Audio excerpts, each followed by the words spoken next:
E3 2015. Turns out there's a lot of first-person shooters here this year. I know it's a big surprise. What I was kind of interested in is like the variety of what's out there right now. You know, like for a couple years now, it seems like a lot of the games are kind of grouped in the similar space, trying to do the same thing. You know, we need competitive multiplayer, we need a campaign mode, or like Titanfall and Evolve, maybe they didn't even bother doing a campaign mode. So this year, I think there's some new ideas. What caught your eye? I've been like following the Call of Duty Black Ops 3 stuff since it was revealed back in April, and that was kind of cool. I like the near future setting. I wish that they would kind of branch out a little bit more, especially after the most recent entries all kind of had the same setting. They're kind of going a little bit further into the future, have some cool new abilities like Cyber Course and Cyber Rigs, things in like the co-op campaign. But I think that Halo 5 looks awesome. Battlefront. I played Battlefront, and the one thing I'll say, it's really stripped down, and that kind of makes sense to me. It's for a wider audience. Mm-hmm. You know, the Battlefield games are so overloaded with like attachments for weapons and modes and fragmented pools of players. You know, I feel like Battlefront's a lot more mainstream focused. It seems like it's really generous with its auto aim. They also have a ton of like other things. Like there's the third-person Jedi stuff that's going on. No, I didn't get to play as any of the heroes. I did hop into a TIE Fighter for a little bit, ATST. Did some of the vehicular play, which I wouldn't say it feels like a lot of the old Rogue Squadron games or anything like that, but they're pretty easy to pick up and play, a lot easier than the Battlefield vehicles are. So when you're looking at competitive multiplayer space, you know, Call of Duty's always there, they got the pros behind them.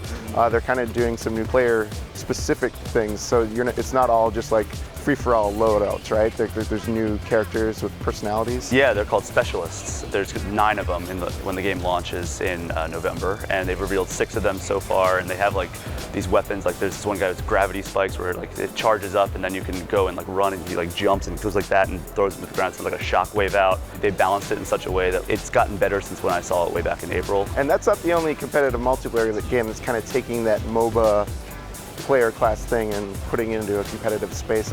Rainbow Six Siege is kind of doing the same thing, where you have different characters, you have different abilities, and you got to kind of mix and match them to make sure that you have your bases covered when you're infiltrating or defending. But then we kind of had a blast from the past as well. For the first time in a long time, Doom was at E3. It looks just like you would expect a Doom game on like current gen consoles to look. I'm really glad they kind of dropped that over-the-top horror thing with like I'm going to pick up an armor shard and then everybody's going to pop into the room. I feel like Doom is trying to make us unlearn all the things first-person shooters have taught us for the last few years, where if you're in trouble and you're losing health, go behind cover, sit there for a little bit, let your health reload.